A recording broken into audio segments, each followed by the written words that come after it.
저는 윤태수입니다. 올해 64시죠. 40년 동안 이 시계 수리점을 지켜왔습니다.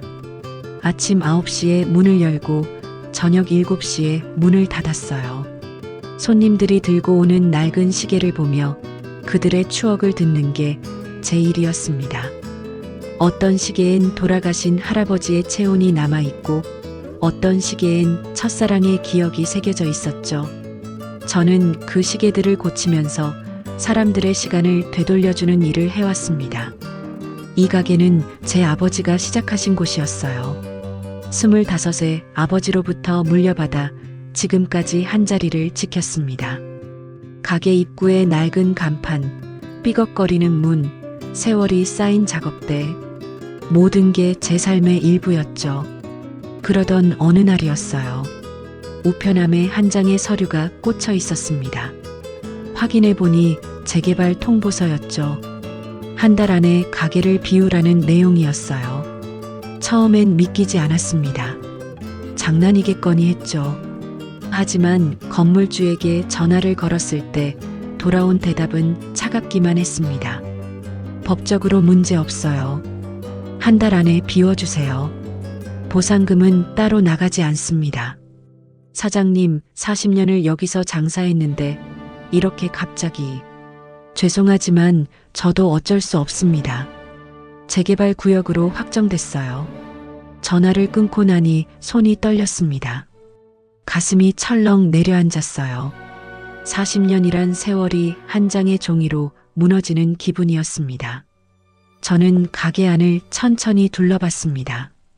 손때 묻은 작업대, 세월의 흔적이 고스란히 남아있는 공구함, 벽에 걸린 낡은 벽시계. 구석구석 제 인생이 스며 있었어요. 아버지와 함께 수리했던 회중시계, 첫 손님이 맡겼던 손목시계, 결혼기념일에 아내가 선물했던 괴종시계. 모든 게 기억으로 가득했습니다. 그런데 이제 이 모든 걸 내려놔야 한다는 겁니다. 집에 돌아와도 마음이 편할 리 없었죠. 아내와는 5년 전부터 별거 중이었습니다. 빚 때문에 다투기 시작했어요. 가게 운영이 어려워지면서 대출을 받았고 그 빚이 점점 불어났죠. 아내는 제게 가게를 접으라고 했습니다. 하지만 저는 끝까지 버텼어요. 이 가게가 제 전부였으니까요. 결국 그 고집이 부부 사이를 갈라놓았습니다. 그러던 중 아내가 다른 남자를 만나고 있다는 걸 알았어요. 우연히 본 문자 메시지 한 통. 그걸 보는 순간 모든 게 무너졌습니다. 따져 물었지만 아내는 담담하게 말했죠. 당신은 시계만 보고 살았어요. 나는 이미 지쳐 있었어요. 그 말이 제일 아팠습니다. 서류상으론 아직 부부지만 실제로는 남이나 다름없었습니다. 연락도 끊긴 지 오래였죠. 이혼 서류만 남았지만 저는 그걸 차마 쓸 수 없었어요. 마지막 남은 끈까지 놓으면 정말 아무것도 남지 않을 것 같았습니다. 밤이 깊어갈수록 고요함이 더 무겁게 느껴졌습니다. 텅 빈 방 안에서 혼자 앉아 있으니 벽시계의 초침 소리만 유난히 크게 들렸어요.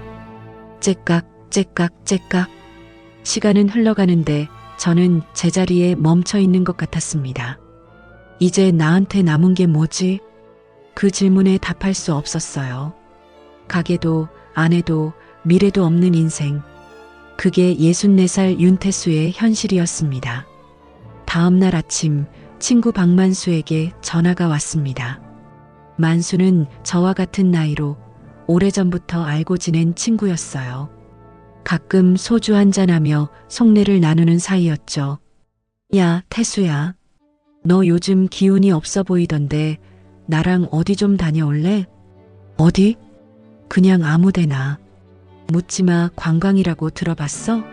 어디로 가는지도 모르고 그냥 버스 타고 떠나는 거야. 인생 뭐 있냐? 그냥 한번 가보는 거지. 저는 잠시 망설였습니다. 하지만 이 답답한 현실에서 벗어나고 싶다는 생각이 들었어요. 가만히 앉아 있으면 자꾸 안 좋은 생각만 들었습니다. 알았어. 가보지 뭐. 그래, 내일 아침 9시까지 터미널로 나와.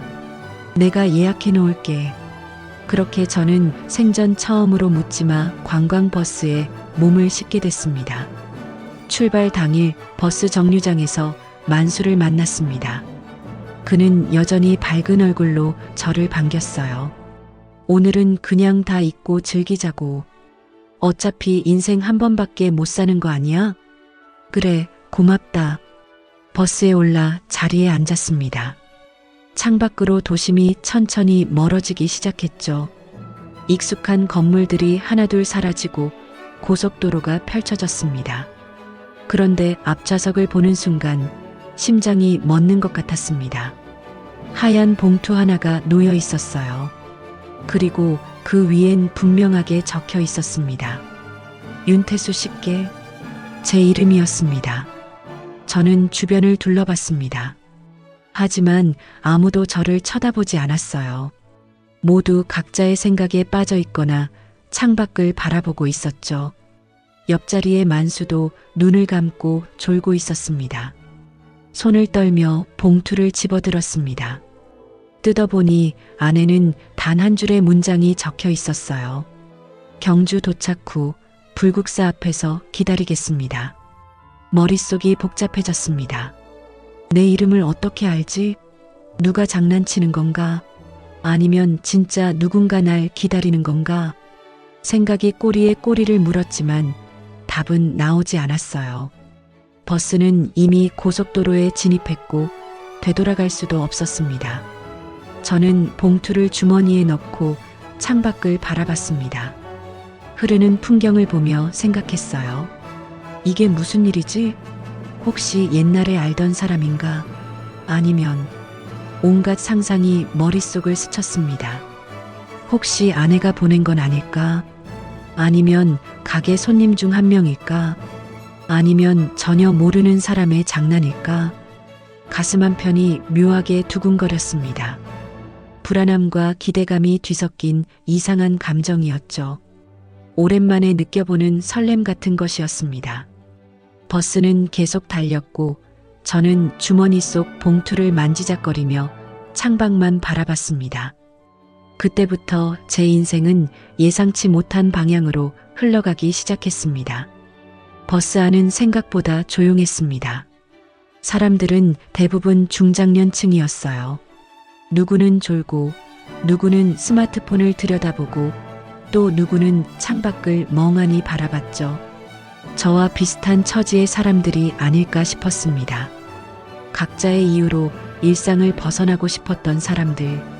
만수는 옆자리에서 벌써 코를 골기 시작했어요. 출발하자마자 잠들다니 참 대단한 친구죠. 저는 잠이 오지 않았습니다. 아니, 올 수가 없었어요. 주머니 속 봉투가 자꾸 신경 쓰였거든요. 손을 넣어 봉투를 만져봤습니다. 그냥 평범한 백색 봉투였어요. 특별한 건 없었죠. 하지만 그 안에 적힌 글씨는 평범하지 않았습니다. 윤태수 씨께. 그리고 그 한 줄. 경주 도착 후 불국사 앞에서 기다리겠습니다. 누가 쓴 걸까요? 필체를 보면 여성 같았습니다. 동그스름하고 정갈한 글씨체였어요. 하지만 전혀 익숙하지 않았죠. 제가 아는 사람 중에 이런 글씨를 쓰는 사람이 있었나 싶었습니다. 혹시 아내일까요? 아니에요. 아내의 글씨는 이것보다 더 각졌습니다. 게다가 아내는 제가 이 버스를 탄다는 걸 알 리가 없죠. 연락도 끊긴 지 오래인데. 그럼 가게 손님 중 한 명일까요? 가끔 손님들과 이야기를 나누긴 했지만 이렇게까지 할 사람은 없었어요.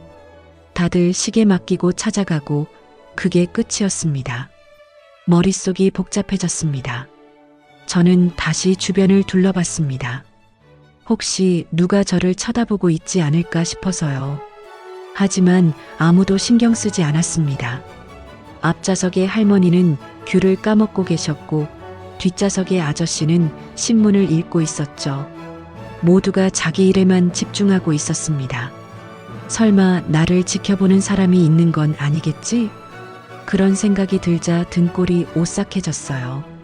하지만 곧 고개를 저었습니다. 그럴 리가 없죠. 제가 무슨 중요한 사람도 아니고 누가 저를 감시할 이유가 있겠어요. 그냥 우연일 겁니다. 누군가의 장난이거나 아니면 정말로 저를 알고 있는 사람의 작은 선이었을 거예요. 하지만 마음 한편이 불안했습니다. 버스는 고속도로를 달렸습니다. 창밖으로 도시가 점점 멀어지고 산과 들판이 펼쳐지기 시작했어요. 하늘은 맑았고 햇살이 따뜻했죠. 봄이 오고 있었습니다. 저는 봉투를 다시 꺼내 들었습니다. 그리고 그 글씨를 천천히 읽어봤어요. 경주 도착 후 불국사 앞에서 기다리겠습니다. 누가 기다린다는 걸까요? 그리고 왜 하필 저를 기다리는 걸까요? 궁금했습니다. 동시에 두려웠어요. 만약 나쁜 의도를 가진 사람이라면 어떡하죠? 돈을 요구하거나 아니면 저를 이용하려는 건 아닐까요? 하지만 또 다른 마음도 있었습니다. 혹시 좋은 일일 수도 있지 않을까 하는 기대감이요. 오랜만에 느껴보는 설렘 같은 거였어요. 이 나이에 무슨 설렘이냐고 할 수도 있지만 사람 마음이란 게 나이로 정해지는 건 아니잖아요. 버스가 휴게소에 잠시 멈췄습니다. 가이드가 마이크를 잡고 말했죠. 여러분, 20분간 휴식 시간입니다. 화장실 다녀오시고 간식도 사드세요. 사람들이 우르르 내렸습니다. 만수도 눈을 비비며 일어났어요. 야, 태수야. 화장실 갔다 올까? 응, 그래. 저는 봉투를 주머니에 넣고 만수를 따라 버스에서 내렸습니다. 휴게소는 사람들로 붐볐어요. 여행 온 가족들, 연인들, 친구들 모두가 행복해 보였습니다. 저는 문득 부러웠어요. 저도 언젠가 저렇게 누군가와 함께 웃으며 여행할 수 있을까요? 화장실을 다녀온 뒤 커피 한 잔을 샀습니다. 따뜻한 아메리카노였어요. 한 모금 마시니 정신이 조금 들었습니다. 만수가 호두과자 봉지를 들고 왔어요. 야, 이거 먹어봐. 여기 호두과자 맛있다더라. 그래, 고맙다. 우리는 벤치에 앉아 과자를 나눠 먹었습니다. 달콤한 맛이 입안에 퍼졌어요. 만수가 물었죠. 근데 너 왜 이렇게 멍해 있어? 무슨 생각해? 저는 잠시 망설였습니다. 봉투 이야기를 해야 할까요? 하지만 만수에게 말하면 뭐라고 할까요? 아마 장난이라고 하거나 신경 쓰지 말라고 할 겁니다. 아니, 그냥 좀 피곤해서. 그래, 버스에서 좀 자. 경주까지 아직 멀었어. 응. 우리는 다시 버스에 올랐습니다. 자리에 앉자 만수는 또 눈을 감았어요. 저는 창밖을 바라보며 생각에 잠겼습니다. 불국사 앞에서 기다린다. 그 사람은 정말 거기에 있을까요? 아니면 그냥 장난이었을까요? 만약 정말 누군가 기다리고 있다면 저는 그 사람을 만나야 할까요? 고민이 깊어졌습니다. 버스는 계속 달렸습니다. 시간이 흐르면서 풍경이 변했어요. 도시의 빌딩들이 사라지고 작은 마을들이 나타났죠. 논밭이 펼쳐지고 산들이 이어졌습니다. 그러다 가이드가 다시 마이크를 잡았어요. 여러분, 곧 경주에 도착합니다. 첫 번째 코스는 불국사입니다. 약 2시간 정도 자유관람 시간을 드릴 거예요. 점심은 각자 드시고 오후 2시까지 주차장으로 모여주세요. 불국사. 그 단어를 듣는 순간 심장이 쿵 하고 뛰었습니다. 봉투에 적힌 바로 그곳이었어요. 저는 주머니 속 봉투를 다시 만졌습니다. 손이 떨렸어요. 이제 곧 진실을 알게 될 겁니다. 누가 저를 기다리고 있는지, 왜 저를 불렀는지, 그리고 이 모든 게 무엇을 의미하는지. 버스가 주차장에 도착했습니다. 사람들이 하나둘 내리기 시작했어요.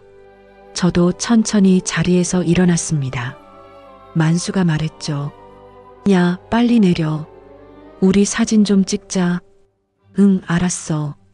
저는 버스에서 내렸습니다. 따뜻한 봄바람이 얼굴을 스쳤어요. 벚꽃잎이 바람에 날리고 있었습니다. 그리고 저 멀리 불국사 입구가 보였습니다. 누군가 거기서 저를 기다리고 있을까요? 가슴이 두근거렸습니다. 불국사 입구로 들어서는 순간 벚꽃잎이 바람에 날렸습니다. 하늘에서 눈처럼 내려오는 꽃잎들이 참 아름다웠어요. 사람들은 사진을 찍느라 바빴고 저는 천천히 걸으며 주변을 둘러봤습니다. 누군가 저를 기다리고 있을까요? 심장이 빠르게 뛰었습니다. 주머니 속 봉투를 꺼내 다시 한번 확인했어요. 불국사 앞에서 기다리겠습니다. 분명히 여기라고 적혀 있었죠. 그런데 주변엔 수많은 사람들 뿐이었습니다. 가족 단위 관광객, 연인들, 단체 관광객들. 누가 저를 기다리는 사람인지 알 수가 없었어요. 만수가 제 팔을 잡았습니다. 야, 태수야. 여기서 사진 한 장 찍자. 배경 좋다. 응, 그래. 우리는 대웅전 앞에서 사진을 찍었습니다. 하지만 제 마음은 계속 다른 곳에 가 있었어요. 사진을 찍는 동안에도 주변을 두리번거렸죠. 그때였습니다. 혹시 길 모르시죠? 뒤에서 목소리가 들렸어요. 여성의 목소리였습니다. 저는 깜짝 놀라 뒤를 돌아봤죠. 한 여성이 서 있었습니다.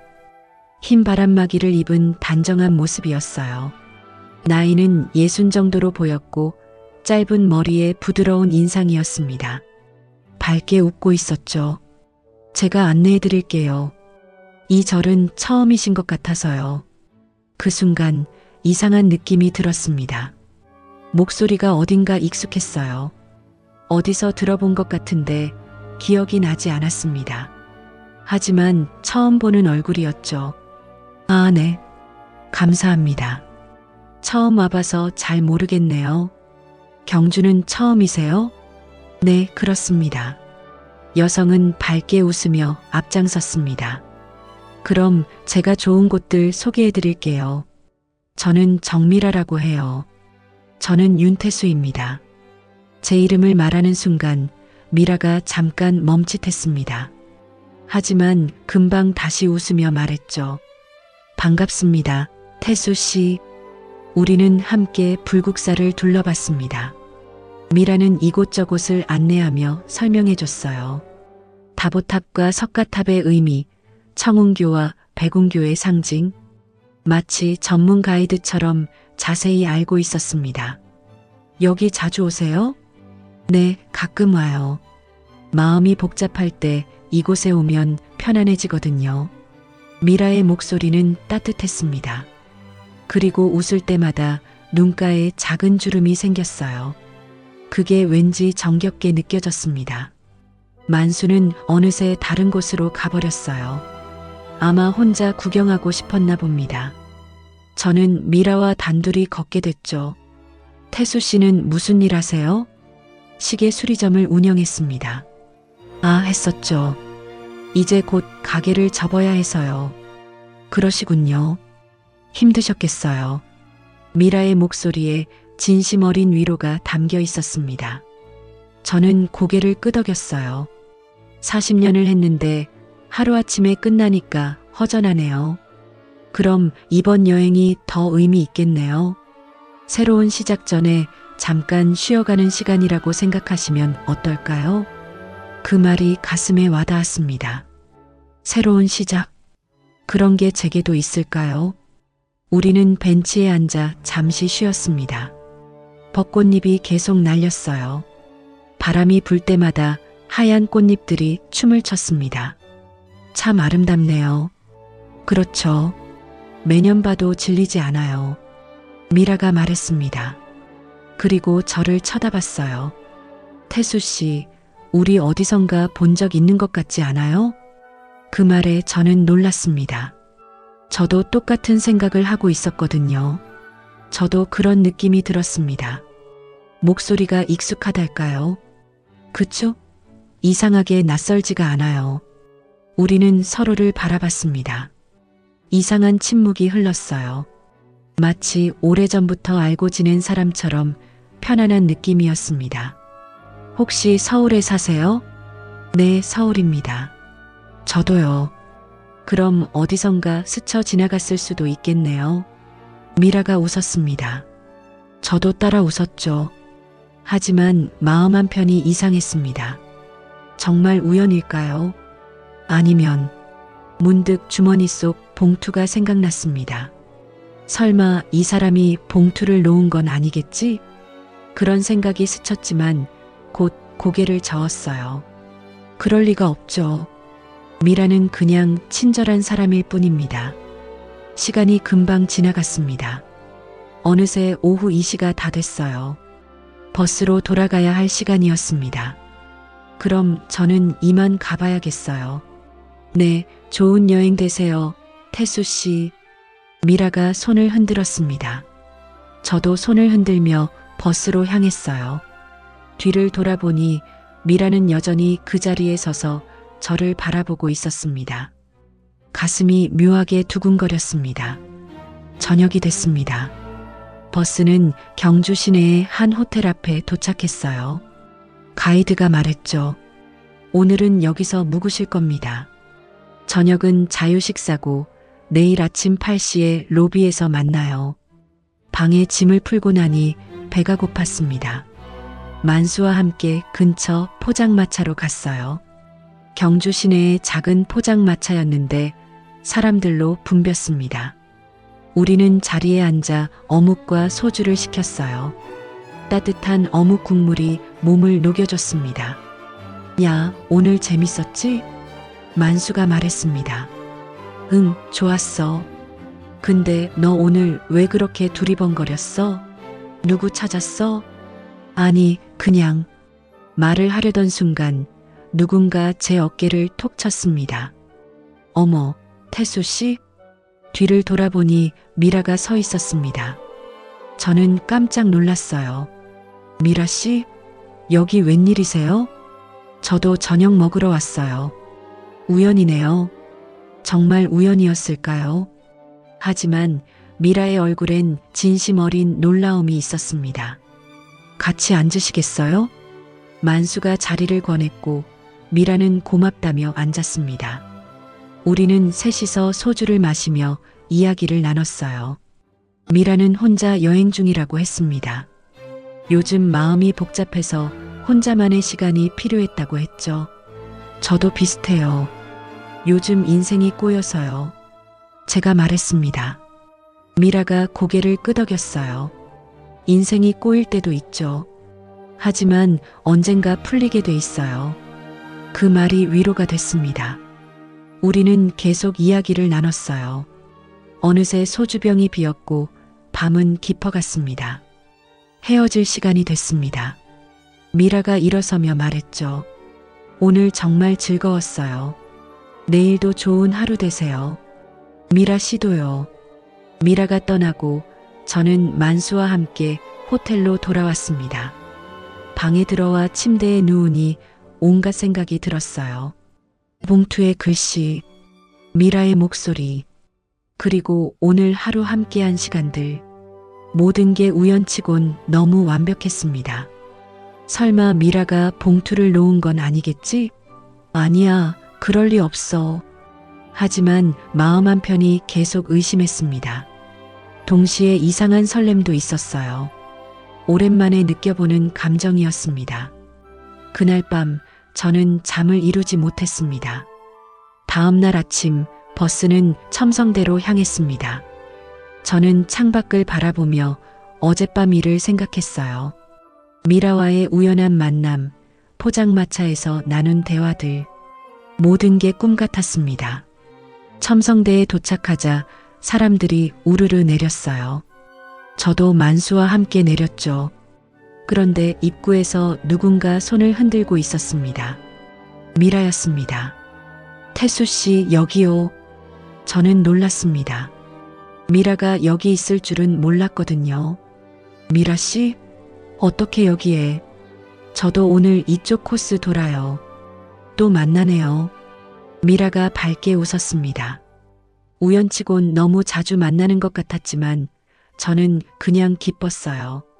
솔직히 말하면 미라를 다시 보고 싶었거든요. 만수가 저를 툭 쳤습니다. 야, 너 저 누나 좋아하는 거 아니야? 뭔 소리야? 얼굴에 다 쓰여 있어. 제 얼굴이 뜨거워졌습니다. 만수는 웃으며 먼저 걸어갔어요.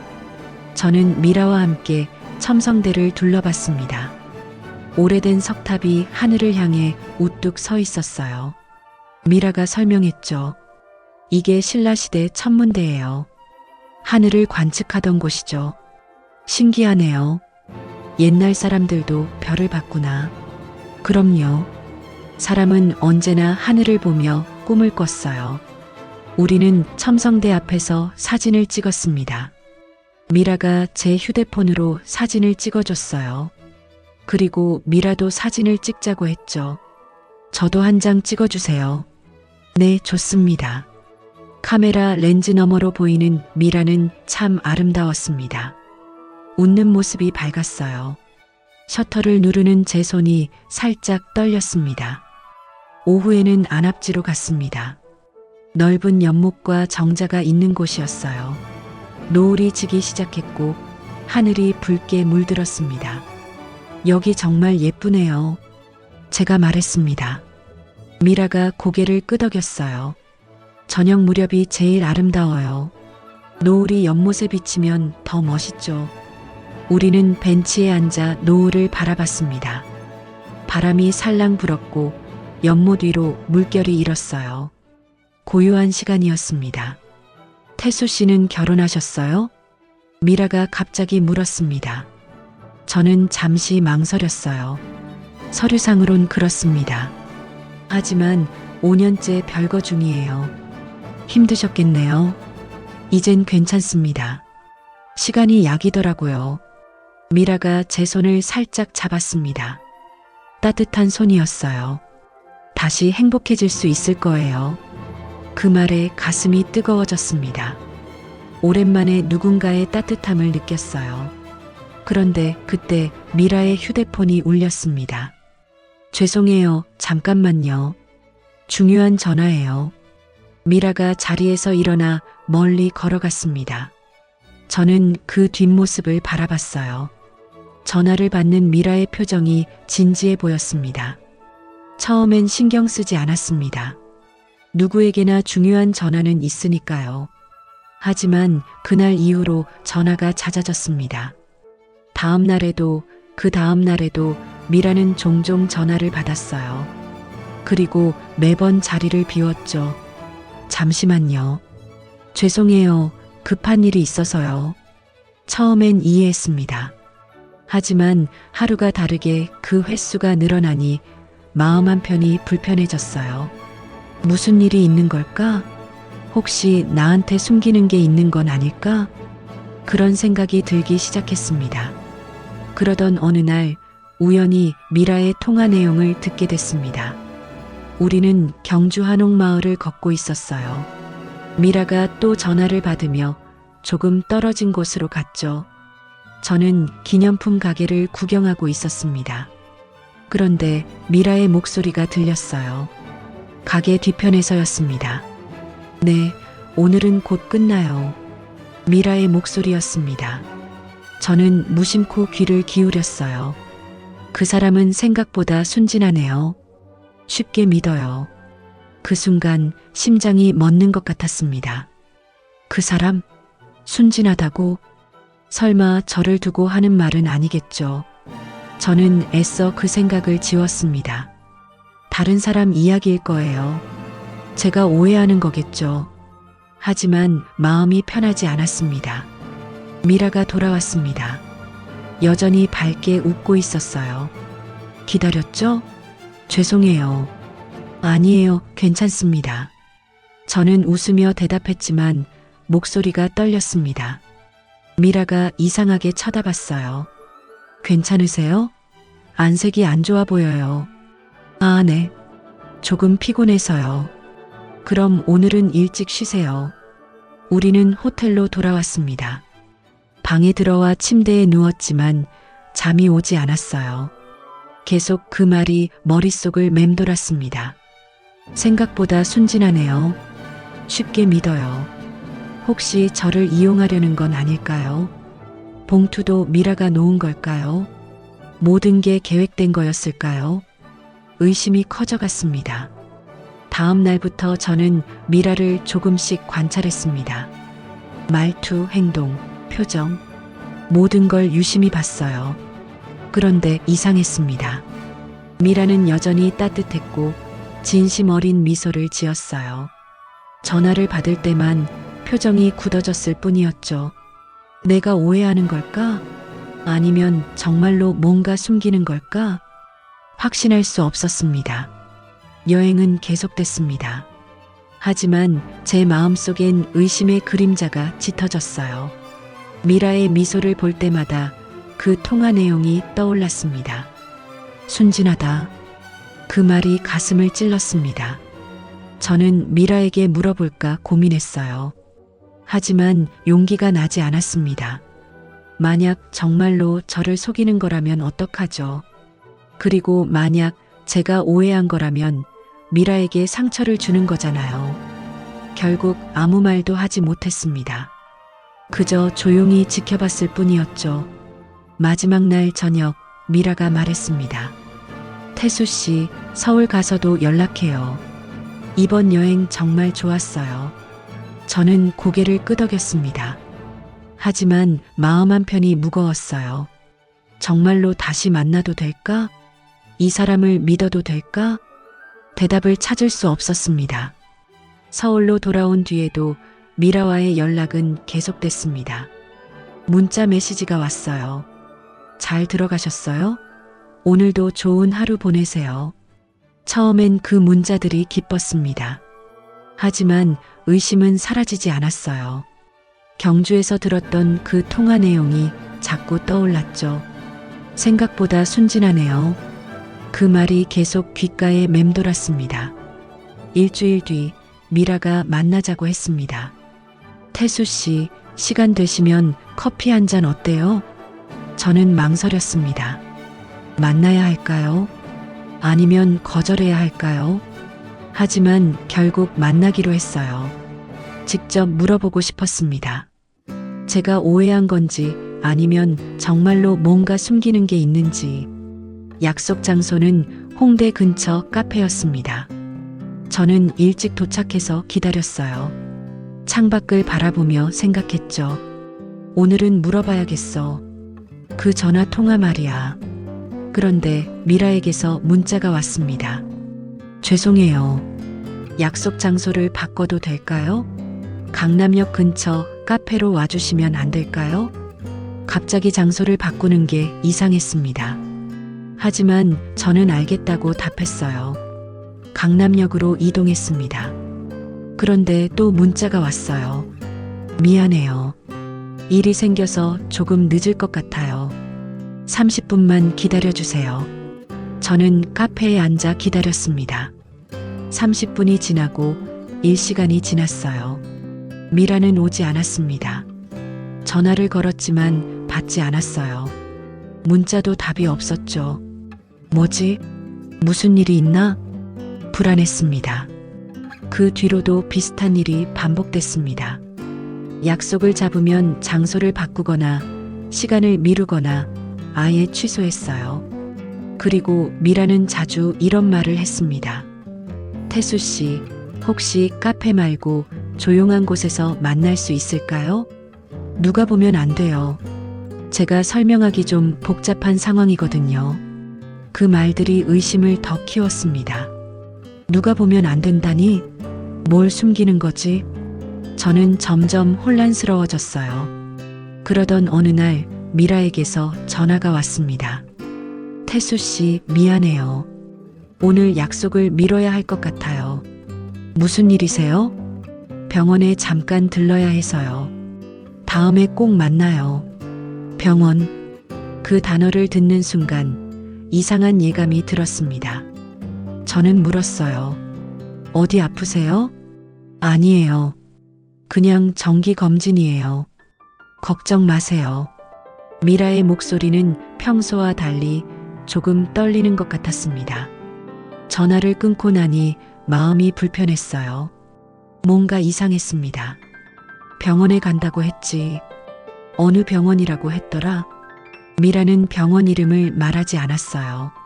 하지만 예전에 문자로 주소를 보낸 적이 있었습니다. 저는 휴대폰을 뒤져서 그 주소를 찾았어요. 강남구 청담동. 그곳으로 가야 할까요? 아니면 그냥 믿고 기다려야 할까요? 고민 끝에 저는 그 병원으로 향했습니다. 뭔가 확인하고 싶었어요. 제 의심이 맞는지 아니면 제가 오해한 건지. 병원에 도착했습니다. 큰 종합병원이었어요. 사람들로 붐볐죠. 저는 입구 근처에서 서성였습니다. 미라를 찾으려고요. 한참을 기다렸을까요? 병원 앞 벤치에 앉아있던 저는 누군가를 발견했습니다. 미라였습니다. 하지만 혼자가 아니었어요. 한 중년 남자가 옆에 앉아 있었습니다. 정장을 입은 단정한 모습이었죠. 그리고 미라는 그 남자의 손을 잡고 있었습니다. 제 심장이 멎는 것 같았습니다. 미라는 웃고 있었어요.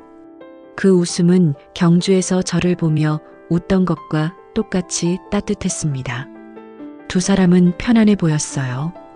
마치 오래 알고 지낸 사이처럼. 저는 그 자리에서 얼어붙었습니다.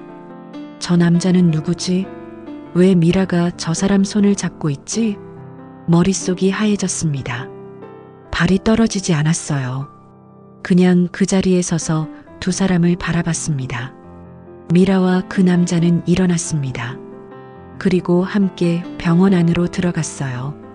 저는 그 뒷모습을 멍하니 바라봤습니다. 아니야, 착각이겠지. 그럴 리가 없어. 스스로에게 말했지만 심장은 이미 진실을 알고 있었습니다. 저는 병원 벤치에 주저앉았습니다. 다리에 힘이 풀렸어요. 그럼 모든 게 거짓이었던 건가? 경주에서 만난 것도, 따뜻했던 그 말들도. 가슴이 아팠습니다. 숨을 쉴 수가 없었어요. 그때 휴대폰이 울렸습니다. 미라였습니다. 태수 씨, 병원 일 끝났어요. 오늘은 너무 늦어서 다음에 봐요. 밝은 목소리였습니다. 방금 전 저를 보며 웃던 그 목소리와 똑같았죠. 저는 대답하지 못했습니다. 전화를 그냥 끊어버렸어요. 집으로 돌아오는 길, 머릿속이 복잡했습니다. 온갖 생각이 뒤섞였어요. 저 남자는 누구지? 남편인가? 아니면 애인인가? 그럼 나는 뭐지? 답을 찾을 수 없었습니다. 방에 들어와 침대에 누웠지만 잠이 오지 않았어요. 계속 그 장면이 떠올랐습니다. 미라가 남자의 손을 잡고 웃던 모습. 그날 이후 제 눈앞에서 모든 게 흔들리기 시작했습니다. 미라에게서 문자가 왔지만 답하지 않았어요.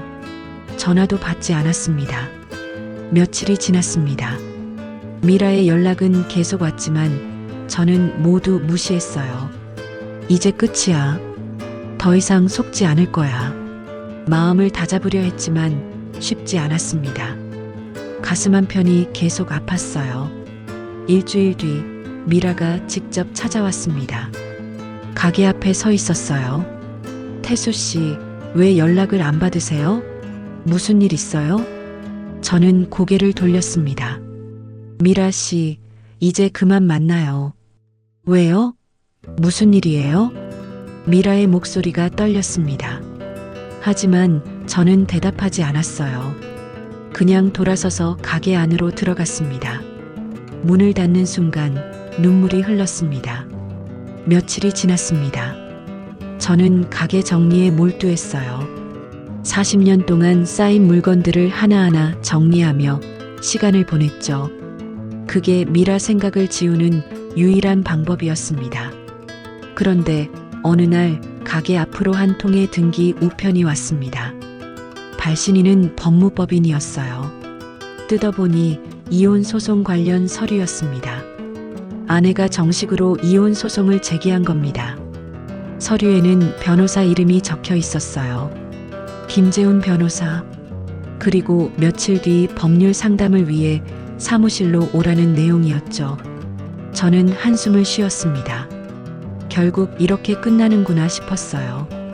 약속 날짜가 됐습니다. 저는 강남에 있는 법무법인으로 향했어요. 높은 빌딩 안에 있는 깔끔한 사무실이었습니다. 접수대에서 이름을 말하고 기다렸죠. 잠시 후 안내를 받아 상담실로 들어갔습니다. 그런데 문을 여는 순간 저는 얼어붙었습니다. 그 남자였습니다. 병원 앞에서 미라와 손을 잡고 있던 바로 그 남자. 정장을 입고 책상에 앉아 있었어요. 저를 보며 일어서서 악수를 청했습니다. 안녕하세요. 김재훈 변호사입니다. 저는 멍하니 그의 손을 잡았습니다.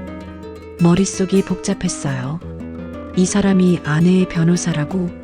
그럼 미라랑은 무슨 관계지? 김재훈 변호사는 자리에 앉으라며 친절하게 말했습니다. 윤태수 씨, 이혼 소송건으로 오셨죠? 먼저 재산 분할 문제부터 정리하겠습니다. 그는 서류를 펼치며 설명하기 시작했어요. 하지만 저는 그의 말이 귀에 들어오지 않았습니다. 계속 병원 앞 장면이 떠올랐거든요. 변호사님, 저는 그의 말을 끊었습니다. 혹시 정미라라는 분 아십니까? 김재훈 변호사의 표정이 순간 굳었습니다. 어떻게 그 이름을? 병원 앞에서 봤습니다. 변호사님이랑 함께 계시던데요. 침묵이 흘렀습니다. 김재훈 변호사는 한숨을 쉬었어요. 알고 계셨군요. 대체 무슨 일입니까? 그 사람이 누구죠? 김재훈 변호사는 잠시 망설이더니 입을 열었습니다. 정미라 씨는 제 동거인입니다. 그 말을 듣는 순간 머리가 멍해졌습니다. 동거인이요? 네. 함께 산 지 2년 됐습니다. 가슴이 철렁 내려앉았어요. 그럼 경주에서 저를 만난 건? 김재훈 변호사가 고개를 숙였습니다. 죄송합니다. 제가 부탁했습니다. 윤태수 씨의 재산 상태를 파악하기 위해서였어요. 그 말에 온몸이 얼어붙었습니다. 그러니까 처음부터 계획된 거였단 말입니까? 불국사에서 만난 것도 함께한 시간도 전부 거짓이었던 겁니까? 태수 씨, 진정하세요. 처음엔 그랬습니다. 하지만 뭐가 있습니까? 저는 소리를 질렀습니다. 억눌렀던 감정이 폭발했어요. 저를 가지고 논 겁니까? 제 감정을 이용한 겁니까? 김재훈 변호사는 아무 말도 하지 못했습니다. 저는 자리에서 일어났어요. 더 이상 있을 수가 없었습니다. 사무실을 나와 엘리베이터를 탔습니다. 내려가는 동안 눈물이 흘렀어요. 분노와 슬픔이 뒤섞였습니다. 빌딩을 나와 근처 카페로 들어갔습니다. 커피를 주문하고 자리에 앉았죠. 손이 떨렸습니다. 모든 게 거짓이었다는 게 믿기지 않았어요. 그때 누군가 제 앞에 섰습니다. 미라였습니다. 태수 씨, 저는 고개를 들었습니다. 미라는 창백한 얼굴로 서 있었어요. 어떻게 여길? 재훈 오빠한테 연락받았어요. 모든 걸 아셨다고. 미라가 앞자리에 앉았습니다. 저는 그를 쳐다보지 않았어요. 설명 좀 들어주세요. 들을 게 뭐가 있습니까? 다 거짓이었잖아요. 아니에요. 미라의 목소리가 떨렸습니다. 처음엔 그랬어요. 재훈 오빠가 부탁했을 때 거절할 수 없었어요. 변호사 일을 돕는 게 제 일이기도 했고요. 그래서 경주로 갔습니다. 태수 씨를 만나서 정보를 얻으려고요. 저는 주먹을 쥐었습니다. 하지만 태수 씨를 만나고 나서 달라졌어요.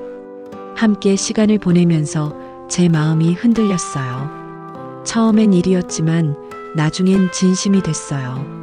믿을 수 있을 것 같습니까? 제가 차갑게 말했습니다.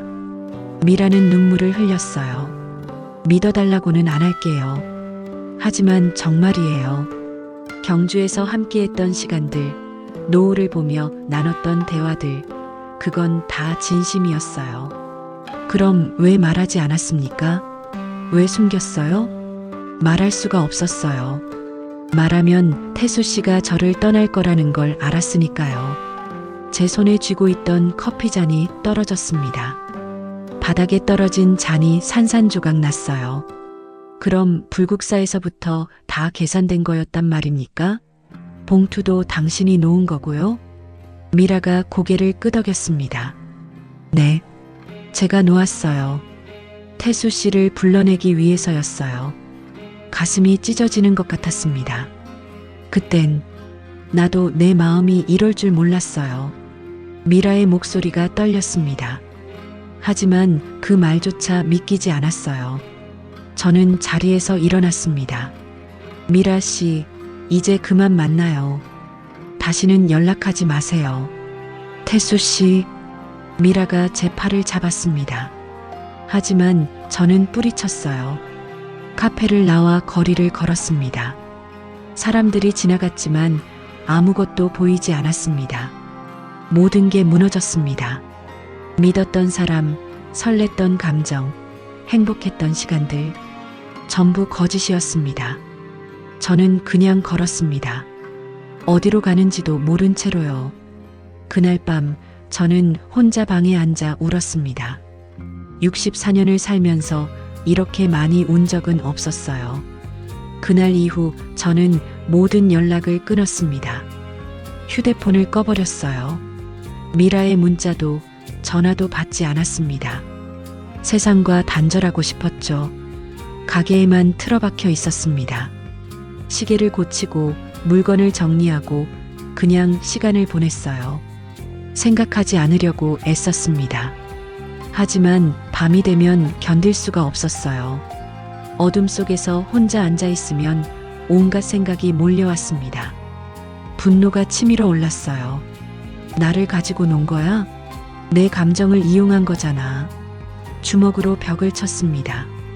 손이 아팠지만 마음의 아픔보다는 나았어요. 그러다 허무함이 밀려왔습니다. 64년을 살면서 이런 바보 같은 일을 당하다니. 웃음이 나왔어요. 쓴웃음이었죠. 저 자신이 한심하게 느껴졌습니다. 하지만 가장 괴로운 건 미련이었습니다.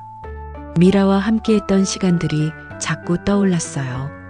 불국사에서 웃던 얼굴, 안압지 노을을 보며 나눴던 대화, 포장마차에서 마셨던 따뜻한 어묵 국물. 그 순간들이 정말로 다 거짓이었을까요? 아니야, 거짓이었어. 다 계산된 거였다고 스스로에게 말했지만 가슴 한편이 그 말을 믿지 않았습니다. 며칠이 지났습니다. 일주일이 됐고 열흘이 됐어요. 저는 여전히 가게에만 있었습니다. 만수가 찾아왔어요. 야, 태수야. 왜 전화를 안 받아? 걱정했잖아. 미안해. 좀 혼자 있고 싶었어. 무슨 일 있어? 얼굴이 왜 그래? 만수가 걱정스러운 표정으로 물었습니다. 저는 고개를 저었어요. 아무것도 아니야. 그냥 피곤해서. 거짓말하지 마. 나한테까지 숨기냐? 만수가 제 어깨를 잡았습니다. 저는 한숨을 쉬었어요. 만수야, 사람을 믿는다는 게 뭘까? 갑자기 왜 그래? 나는 사람을 잘 믿는 편이야. 순진하다고 할 수도 있겠지. 그런데 그게 잘못된 건가? 만수는 잠시 침묵했습니다. 그리고 말했죠. 태수야, 넌 잘못한 게 없어. 사람을 믿는 건 나쁜 게 아니야. 다만 상처받을 위험이 있을 뿐이지. 그 말이 가슴에 와닿았습니다. 근데 경주에서 만난 그 누나 이야기야? 만수가 조심스럽게 물었습니다. 저는 고개를 끄덕였어요. 다 거짓이었어. 처음부터 계획된 거였다고. 뭐? 만수가 놀란 표로 물었습니다. 저는 모든 이야기를 했어요. 변호사와의 만남, 미라가 동거인이라는 사실, 제 재산을 노린 접근이었다는 것까지 만수는 아무 말도 하지 못했습니다. 그런 일이. 미안해, 태수야. 내가 묻지마 관광 가자고 해서. 아니야, 내 잘못이 아니야. 우리는 한동안 말없이 앉아 있었습니다. 이틀 뒤 우편함에 편지 한 통이 꽂혀 있었습니다. 발신인은 정미라였어요. 저는 그 편지를 보고 망설였습니다. 찢어버릴까요? 아니면 읽어볼까요? 결국 뜯었습니다. 손글씨로 빼곡하게 적혀 있었어요. 태수 씨께 먼저 죄송하다는 말씀드립니다. 변명할 생각은 없어요. 제가 한 일은 용서받을 수 없다는 걸 압니다. 처음엔 부탁을 받고 다가갔어요. 재혼 오빠가 태수 씨의 재산 상태를 파악하고 싶어 했고, 저는 그걸 도와주기로 했죠. 묻지마 관광버스에 봉투를 놓은 것도, 불국사에서 우연을 가장한 것도 전부 계획된 일이었습니다. 하지만 태수 씨를 만나고 나서는 달라졌어요. 함께 시간을 보내면서 제 마음이 흔들렸습니다. 태수 씨의 따뜻한 미소, 진심 어린 대화, 순수한 눈빛, 그 모든 게 저를 괴롭게 했어요. 거짓말이 괴로웠습니다. 매일 밤 잠들기 전에 죄책감에 시달렸어요. 태수 씨에게 진실을 말해야 하나 고민했지만 용기가 나지 않았습니다. 말하면 태수 씨가 저를 떠날 거라는 걸 알았으니까요. 불국사에서의 하루만큼은 정말 진심이었어요. 첨성대에서 함께 웃던 순간도 안압지, 노을을 보며 나눴던 대화도, 포장마차에서 따뜻한 어묵을 먹던 그 시간도 전부 진심이었습니다. 태수 씨를 사랑했어요. 아니, 지금도 사랑합니다. 하지만 제가 저지른 잘못은 돌이킬 수 없죠. 태수 씨를 속였고, 이용했고, 상처를 줬습니다. 용서해달라고는 하지 않을게요. 다만 이것만은 믿어주세요. 태수 씨와 함께한 시간은 제 인생에서 가장 행복한 순간이었습니다. 제가 떠나면 태수 씨는 다시 행복해질 수 있을 거예요. 그게 제가 바라는 전부입니다. 미안해요, 태수 씨. 그리고 고마웠어요. 정미라 올림. 편지를 읽는 동안 손이 떨렸습니다. 눈물이 흘렀어요. 편지를 다시 읽었습니다. 한 글자 한 글자 곱씹으며요. 미라의 말이 진심일까요? 아니면 이것마저 거짓일까요? 알 수가 없었습니다. 하지만 한 가지는 확실했어요. 제가 믿었던 건 사랑이었지만 제게 남은 건 상처뿐이라는 것. 저는 편지를 접어 서랍에 넣었습니다. 그리고 창밖을 바라봤어요. 벚꽃이 지고 있었습니다. 봄이 가고 있었죠. 계절은 변하는데 제 마음은 여전히 그날 경주에 머물러 있었습니다. 나는 뭘 해야 하지? 스스로에게 물었습니다. 하지만 답은 나오지 않았어요. 분노와 미련 사이에서, 배신과 용서 사이에서 저는 여전히 흔들리고 있었습니다. 밤이 깊어갔습니다. 벽시계의 초침 소리만 조용히 울렸어요. 째깍, 째깍, 째깍. 시간은 흘러가는데 저는 여전히 그 자리에 서 있었습니다. 몇 달이 흘렀습니다. 여름이 지나고 가을이 왔어요. 가게는 결국 문을 닫았습니다. 40년의 시간을 정리하고 저는 작은 원룸으로 이사했죠. 이혼 소송도 끝났습니다. 재산 분할은 생각보다 간단하게 정리됐어요. 가게는 이미 사라졌고 남은 건 얼마 되지 않았으니까요. 이상하게도 마음은 편했습니다. 모든 게 정리되니 오히려 홀가분했어요. 어느 가을날 문득 경주가 생각났습니다. 벚꽃이 날리던 그곳, 미라를 처음 만났던 불국사. 저는 혼자 기차를 탔습니다. 목적도 없었어요. 그냥 가고 싶었습니다. 경주에 도착하니 단풍이 물들어 있었습니다. 봄의 벚꽃만큼이나 아름다웠어요. 불국사로 향했습니다. 몇 달 전 그날처럼 천천히 걸었죠. 입구에 들어서자 익숙한 풍경이 펼쳐졌습니다. 하지만 계절이 바뀌어 있었어요. 벚꽃 대신 단풍잎이 바람에 날렸습니다. 저는 벤치에 앉았습니다. 처음 미라와 함께 앉았던 바로 그 벤치였어요. 눈을 감고 그날을 떠올렸습니다. 미라의 목소리, 웃음소리, 따뜻했던 손길, 모든 게 어제 일처럼 선명했습니다. 여기서 또 뵙네요. 뒤에서 목소리가 들렸습니다. 익숙한 목소리였어요. 저는 눈을 떴습니다. 천천히 뒤를 돌아봤죠. 미라가 서 있었습니다.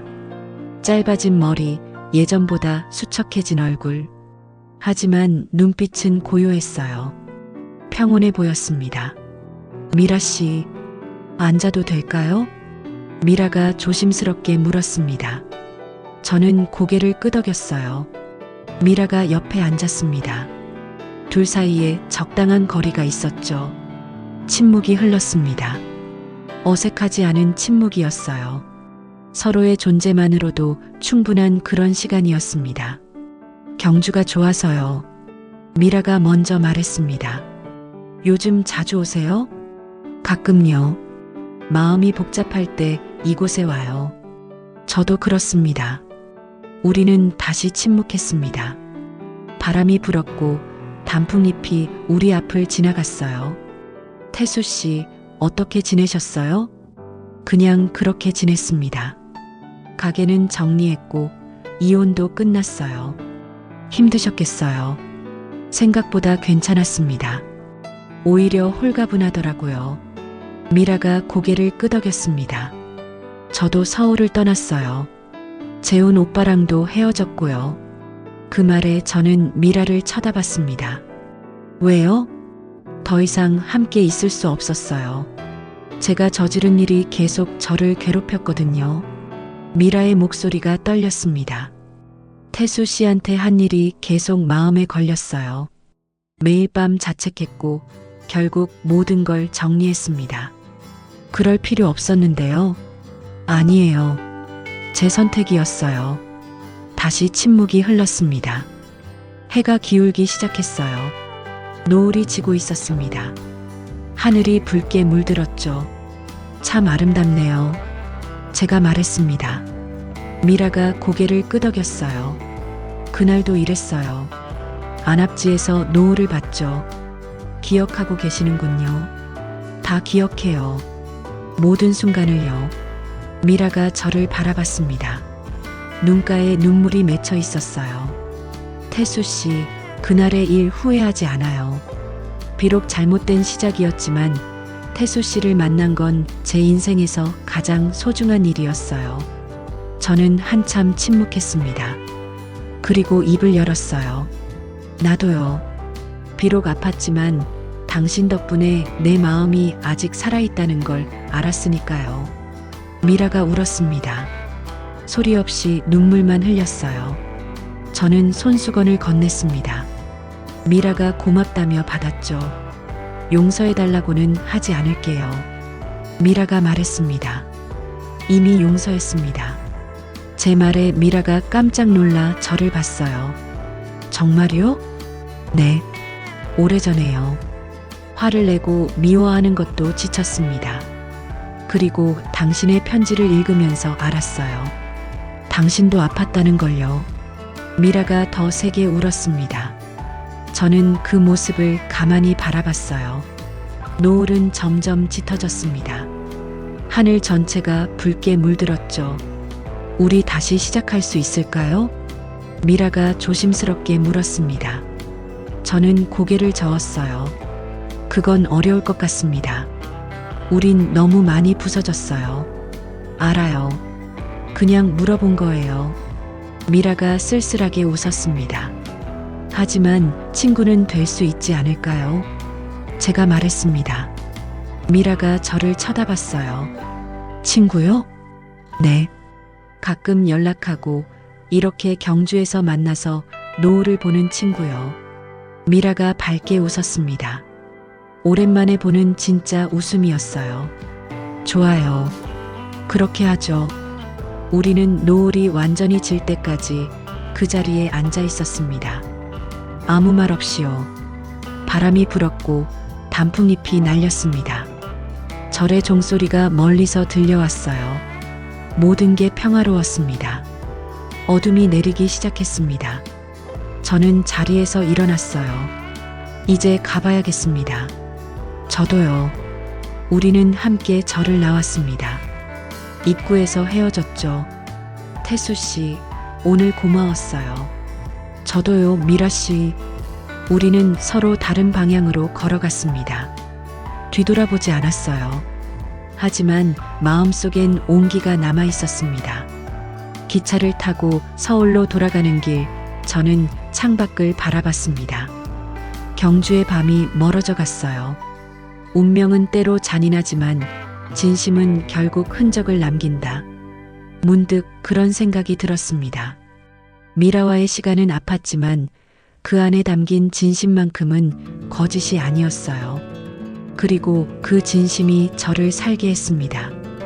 64년을 살면서 처음으로 제 마음이 살아있다는 걸 느꼈습니다. 비록 사랑은 끝났지만 그 사랑의 흔적은 남았습니다. 그것만으로도 충분했어요. 기차는 계속 달렸고 저는 조용히 눈을 감았습니다. 마음이 편안했습니다.